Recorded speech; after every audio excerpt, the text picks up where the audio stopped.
Good morning बच्चों, नमस्कार। आज की इस क्लास में आप सभी का स्वागत है और आज ये हमारा वर्ल्ड ज्योग्राफी का सेकंड लेक्चर रहने वाला है। इससे फर्स्ट जो लेक्चर था जिसमें हमने आपको बताया था कि किसी तारे का निर्माण कैसे होता है और तारा आगे चलकर ब्लैक होल कैसे बनता है, वो सभी मैंने पिछले वाले सेशन में बात करी थी।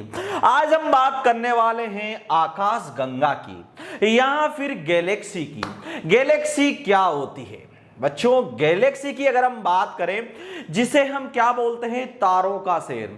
आजा ले चलूं तुम्हें तारों के शहर में।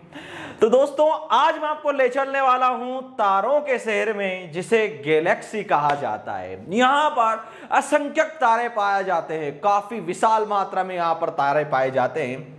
ऐसा अनुमान कहा जाता है कि 100 अरब तारे यहां पर पाए जाते हैं। और पूरे ब्रह्मांड में कितनी गैलेक्सी है? 100 अरब गैलेक्सी है। और जिस गैलेक्सी पर हम रहते हैं उस गैलेक्सी को क्या कहा जाता है बच्चों? मंदाकिनी। क्या कहा जाता है? मंदाकिनी। तो आज हम बात करने वाले हैं गैलेक्सी की। यहां पर यह है तारों का शहर। क्या है बच्चों? तारों का शहर। आजा ले चलूं तुम्हें तारों के शहर में। तो तारों का शहर पर मैं आपको ले चलने वाला हूं, जिसे हम गैलेक्सी यहां फिर हिंदी में आकाश गंगा बोलते हैं। आकाश गंगा में असंख्यक तारे पाए जाते हैं। आकाश गंगा यानी कि कोई भी गैलेक्सी है उसमें असंख्यक तारे पाए जाते हैं। और इन्हीं तारों में से एक जो हमारा तारा है बच्चों, कौन सा, जिसकी आज हम बात करने वाले हैं, वैसे तो इसको हम डिलीट करते हैं। उसमें से एक तारा है हमारा ये सूर्य, जो कि बच्चों सूर्य भी इसी गैलेक्सी का एक तारा है। और हम जिस गैलेक्सी पर बिलोंग करते हैं, जिस गैलेक्सी पर रहते हैं, उस गैलेक्सी को क्या कहा जाता है? मंदाकिनी। हमारे नजदीक में एक और गैलेक्सी है जिसे देवयानी कहा जाता है। उसके भी नजदीक में एक और गैलेक्सी है, हमारे यहां पर जो सेकंड नजदीक में गैलेक्सी है, उस गैलेक्सी को क्या कहा जाता है? NGC M33। यह गैलेक्सी का नाम दिया गया है। और इन्हीं तीनों गैलेक्सियों को मिलकर, जो तीनों गैलेक्सियां हैं, इनसे मिलकर क्या बनता है? Super cluster. सुपर क्लस्टर क्या होता है? सुपर क्लस्टर जो हमारी तीन गैलेक्सियों से मिलकर बना हुआ एक समूह है, जिसे सुपर क्लस्टर कहा जाता है। वैसे तो आई थिंक फेसबुक ने एक कंप्यूटर बनाया है, सुपर कंप्यूटर, जिसका नाम भी सुपर क्लस्टर रखा है। तो वैसे ही आज हम बात करने वाले हैं, जैसे सैमसंग का ये मोबाइल हमारे पास है, जिसे सैमसंग गैलेक्सी कहा जाता है। सैमसंग गैलेक्सी का हमारे पास एक टैबलेट पड़ा हुआ है, तो ये भी सैमसंग गैलेक्सी है। तो ये गैलेक्सी का नाम कहां से लिया गया है? गैलेक्सी आकाश गंगा से। और वहीं सुपर क्लस्टर कहां से लिया गया है? वो भी ब्रह्मांड से, क्योंकि हर चीज का जरिया है ब्रह्मांड। और यहां पर हर चीज का समाधान है। चाहे जो चाहो, जो चाहोगे जिसको गवा दोगे तुम। वैसे ही यहां हर चीज है, यहां हर चीज। आप कुछ चीज, कोई भी चीज यहां पर परमानेंट नहीं है। आप हो, मैं हूं, जो भी है, ये नाशवान शरीर है, कुछ ना कुछ समय में चला जाएगा। इसलिए चाहोगे जिसको गवा दोगे तुम। तो यहां पर ये क्या है बच्चों? ये है सूर्य, जो कि इसी गैलेक्सी का एक तारा है। सूर्य क्या है? तारा। हम सूर्य के चारों ओर चक्कर लगाते हैं, यानी हमारी पृथ्वी सूर्य के चारों ओर चक्कर लगाती है, और सूर्य गैलेक्सी के चारों ओर चक्कर लगाता है। हम सूर्य के चारों ओर चक्कर लगाते हैं, लेकिन सूर्य गैलेक्सी के चारों ओर चक्कर लगाता है। अब जब सूर्य जो घूमता है गैलेक्सी में, वो किस में घूमता है? Anti clockwise. किस दिशा में घूमता है? Anti clockwise. और जो इसकी स्पीड रहती है वो कितनी रहती है बच्चों? 250 किलोमीटर प्रति सेकंड। यानी कि एक सेकंड में 250 किलोमीटर, इतनी फास्ट गति से सूर्य गैलेक्सी के चारों ओर चक्कर लगाता है। समझ में आ गया आपको? इसको, सूर्य को, जो गैलेक्सी का एक चक्कर पूरा करने में कितना समय लगता है? गैलेक्सी का एक चक्कर पूरा करने में लगता है 25 वर्ष, 25 ईयर। और इसी जो 25 वर्ष में गैलेक्सी का एक चक्कर कवर करा है, इसे क्या कहा जाता है बच्चों? ब्रह्मांड वर्ष। ब्रह्मांड वर्ष किसे कहा जाता है?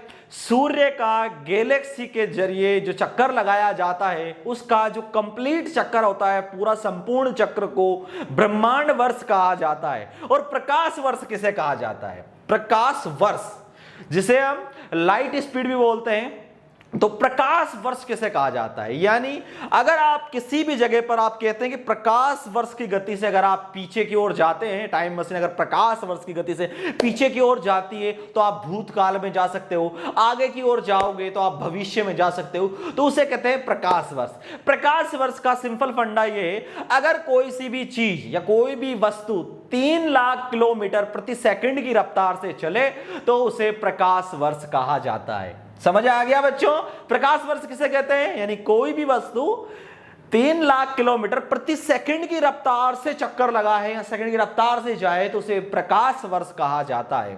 और वहीं सूर्य गैलेक्सी, जो मंदाकिनी गैलेक्सी है, हम जिस गैलेक्सी पर बिलोंग करते हैं उस गैलेक्सी का नाम है मंदाकिनी। तो सूर्य मंदाकिनी के चक्कर लगाने में 250 किलोमीटर प्रति सेकंड की रफ्तार से चक्कर लगाता है और इसका जो कंप्लीट चक्कर होता है वो होता है 25 वर्ष में। और 25 ईयर्स यानी 25 वर्ष को ब्रह्मांड वर्ष भी कहा जाता है। गैलेक्सी की खोज किसने करी? क्या आपको मालूम है?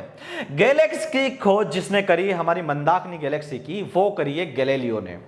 गैलीलियो ने गैलेक्सी की खोज करी और ये हमारी जो नजदीक में जिस मंदाकिनी पर हम रहते हैं, जिस गैलेक्सी पर हम रहते हैं, जिस आकाश गंगा पर हम रहते हैं, उस आकाश गंगा को कहा जाता है मंदाकिनी। और हमारे नजदीक में एक ग्रह सूर्य के नजदीक में, यहां पर एक सूर्य के नजदीक में, क्योंकि कभी कभार ये सवाल आपसे काफी ज्यादा पूछा जाता है कॉम्पिटिटिव एग्जाम में कि सूर्य से नजदीक तारा कौन सा है? सूर्य के नजदीक जो तारा है, क्योंकि सूर्य कोई ग्रह नहीं है, सूर्य एक तारा है और सूर्य के नजदीक में जो ये तारा यहां पर पाया जाता है इसे क्या कहा जाता है? प्रॉक्सिन सेंचुरी। प्रॉक्सिन सेंचुरी सूर्य के सबसे नजदीक तारा है। कॉम्पिटिटिव एग्जाम में सवाल आता है कि प्रॉक्सिन सेंचुरी क्या है? तो प्रॉक्सिन सेंचुरी एक तारा है जो कि मंदाकिनी गैलेक्सी पर बिलोंग करता है और यह सूर्य का सबसे नजदीक तारा है, प्रॉक्सी सेंचुरी। और जो हमारे ये गैलेक्सी है मंदाकिनी, इसके सबसे नजदीक में गैलेक्सी कौन सी है? तो बच्चों इसके सबसे जो नजदीक में गैलेक्सी है वो गैलेक्सी है देवयानी। क्या गैलेक्सी है बच्चों? देवयानी, जिसे इंग्लिश में एंड्रोमेडा भी बोला जाता है और हमारी मंदाकिनी को क्या बोला जाता है? मिल्की वे। क्या बोला जाता है? मिल्की वे। मिल्की वे जो हमारी मंदाकिनी का नाम है और गैलेक्सी जो कि हमारे नजदीक में है वो है देवयानी। तो देवयानी गैलेक्सी हमारे पृथ्वी की सबसे नजदीक गैलेक्सी है। और तीसरी गैलेक्सी जो हमारी पृथ्वी की सबसे नजदीक गैलेक्सी है वो क्या है? NGCM। यहां पर मैं आपको बताऊं NGCM 33, ये वाली गैलेक्सी हमारी पृथ्वी की सबसे यानी दूसरी सबसे नजदीक गैलेक्सी है। एक गैलेक्सी यानी हमारे ब्रह्मांड के अंदर 100 अरब गैलेक्सी है। कितनी गैलेक्सी है? 100 अरब गैलेक्सी। और एक गैलेक्सी के अंदर 100 अरब तारे हैं। कितने तारे हैं बच्चों? 100 अरब तारे।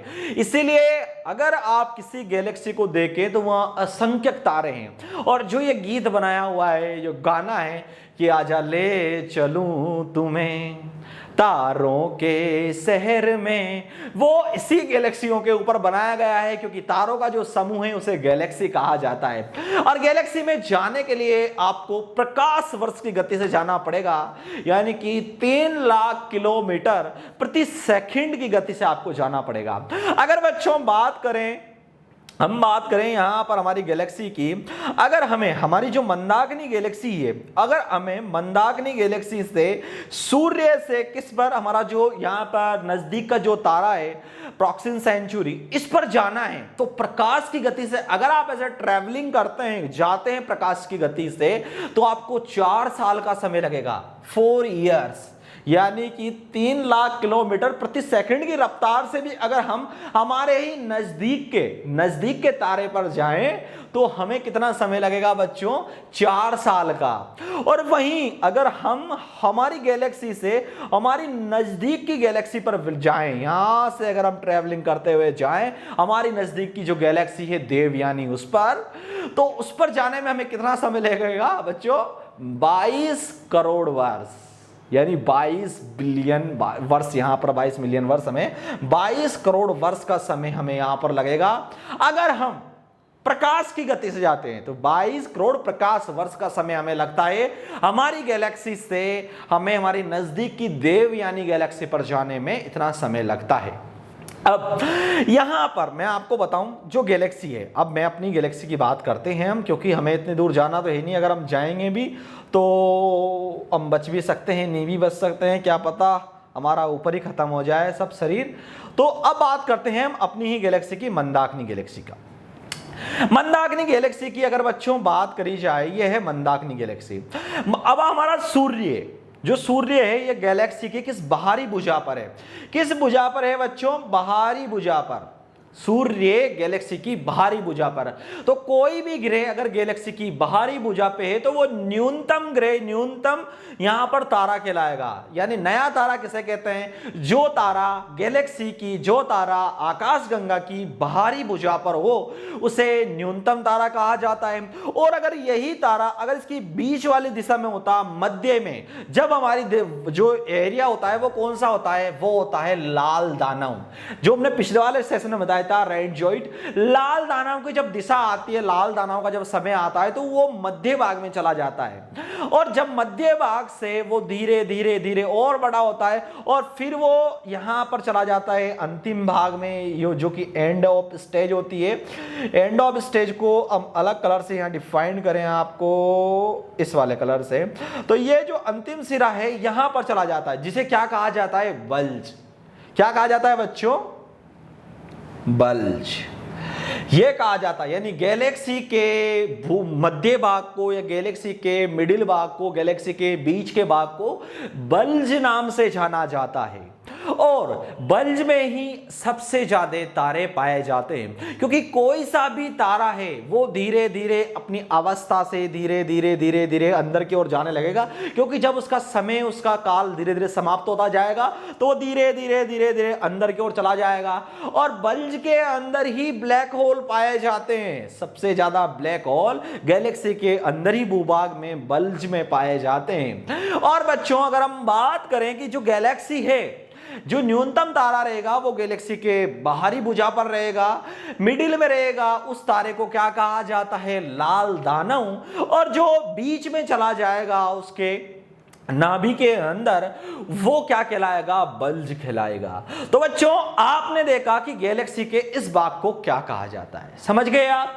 अगर हम बात करें किसी भी तारे की, क्योंकि जब भी आप कहीं पढ़े हैं किसी भी जगह, अगर आप कॉम्पिटिटिव एग्जाम की तैयारी कर रहे हैं तो इससे रिलेटेड काफी सवाल आते हैं कि सबसे गैलेक्सी का वह कौन सा भाग है जिसमें असंख्यक तारों के अवशेष पाए जाते हैं, क्योंकि अवशेष के रूप में ही यहां मिलते हैं। क्योंकि कोई भी लाल दाना में कोई तारा है, धीरे धीरे वो लाल दानव बना, वो लाल दानव आगे चलकर या तो आगे जाकर वो क्या बनता है? ब्लैक होल बनता है, या फिर काला वामन बनता है। और काला वामन भी, जो ब्लैक होता है, जो काला वामन होता है, वो भी जाकर कहां पहुंचता है? गैलेक्सी के मध्य भाग में। कोई गैलेक्सी है उसके बीच वाले भाग में जाकर वो पहुंचता है। इसलिए असंख्यक अवशेष और सभी तारे कहां पाए जाएंगे? कहां पर? वो एक ही जगह पर पाए जाते हैं, जो कि होता है उसका बीच का भाग, से बल्ज कहा जाता है। और ब्लैक होल भी यहीं पाया जाता है। ब्लैक होल के अंदर एक पावर होती है खींचने की। आपने देखा पिछले वाले सेशन में मैंने क्या बताया? ब्लैक होल में सबसे ज्यादा घनत्व पाया जाता है, सबसे ज्यादा घनत्व ब्लैक होल के अंदर पाया जाता है। इसलिए ब्लैक होल जो आसपास के तारे वारे होते हैं उनको खींच के बिल्कुल उसमें अपने अंदर समा लेता है, उसे ब्लैक होल कहा जाता है। इसलिए ब्लैक होल कहां पाया जाता है? इसके मिडिल भाग में पाया जाता है, मध्य भाग में। उसका जो मेन पॉइंट होता है नाभिक, उसके अंदर पाया जाता है। और बच्चों एक कॉम्पिटिटिव एग्जाम में काफी ज्यादा सवाल आता है कि हॉर्सेल ने, मैं आपको एक नोट डाउन करा देता हूं कि हॉर्सेल ने 1805 में बताया था कि पृथ्वी, सूर्य और हमारे अन्य जितने भी ग्रह हैं, शुक्र, मंगल, वो सभी ग्रह जो कि आकाशगंगा का एक समूह है। ये हॉर्सेल ने 1805 में बताया था। और गैलेक्सी जो हमारी मंदाकिनी गैलेक्सी है, इसकी खोज किसने करी थी? गैलीलियो ने। तो बच्चों हमारी यहां पर अगर हम बात करें ये गैलेक्सी की, तो हमारी जिस गैलेक्सी पर हम रहते हैं वो गैलेक्सी है मंदाकिनी। हमारे नजदीक में जो गैलेक्सी है वो है देवयानी। और हमारे नजदीक में एक और गैलेक्सी है, हमारे नजदीक में एक और गैलेक्सी है जिस गैलेक्सी को क्या कहा जाता है? NGC M33। कॉम्पिटिटिव एग्जाम में सवाल पूछा जाता है कि NGC M33 क्या है? क्या ये एक तारा है, ये एक आकाश गंगा है, या ये एक ब्लैक होल है? तो बताइए इनमें से क्या है? तो आप इसका जवाब देंगे ये एक आकाश गंगा है। और हम जिस आकाश गंगा पर रहते हैं, जिस गैलेक्सी पर हम रहते हैं, उसे मंदाकिनी कहा जाता है, यानी मिल्की वे। और दूसरी जो गैलेक्सी हमारी आती है देवयानी। और थर्ड गैलेक्सी है हमारी यहां पर क्या है? NGC M33।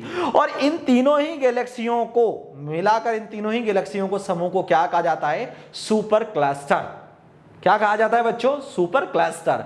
जो कि फेसबुक ने एक सुपर कंप्यूटर भी बनाया है जिसका नाम सुपर क्लस्टर रखा हुआ है। और एक और बात मैं आपको बता देता हूं, जो भी गैलेक्सी है वो ऐसे नहीं पाई जाती। एक गैलेक्सी स्प्रिंगाकार आकृति में पाई जाती है। स्प्रिंगाकार आकृति में एक गैलेक्सी, ये गैलेक्सी है ये, तो एक के ऊपर एक ये स्प्रिंगाकार आकृति में गैलेक्सी पाई जाती है। ये आपको नोट डाउन करके रखनी चाहिए। जैसे इस टाइप से स्प्रिंग की तरह होती है, तो इसी टाइप से हमने यहाँ पर आपको दर्शा रखा है। यहाँ पर ये गैलेक्सी कुछ इस टाइप से स्प्रिंगाकार आकृति में गैलेक्सी यहाँ पर पाई जाती है। आई होप बच्चों आज का सेशन आपको पसंद आया है। बहुत स्मॉल साइज में, बहुत कम समय में आज हमने आपको गैलेक्सी के बारे में बताया है, आकाश गंगा के बारे में। नेक्स्ट क्लास फिर हमारी रहने वाली है, नेक्स्ट एक दो दिन में आएगी। तो आप हमारी नेक्स्ट सेशन को, नेक्स्ट क्लास को जरूर विजिट करें। आई होप अगर आपको ये सेशन पसंद आया हो, अच्छा लगा हो, तो please do like, share and subscribe. ऐसी ही इंफॉर्मेटिव वीडियोस के लिए, ऐसी ही ज्ञानवर्धक वीडियोस के लिए आप हमारे चैनल को सब्सक्राइब जरूर करें। ये वीडियो को देखने के लिए आप सभी बच्चों का बहुत बहुत धन्यवाद। Thank you for watching this video.